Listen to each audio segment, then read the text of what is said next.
Naanza kusema kwanza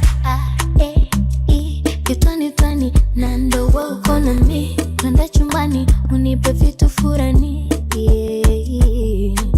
baby una vidimbo frani, mwenzako ukiona mimi napaga. Tufunga ndoa kanisani na nyuma tufuate na majaa.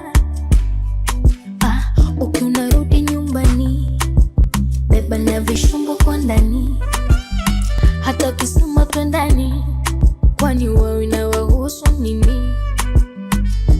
Hata wanipige mawe mimi kwako si banduki wewe.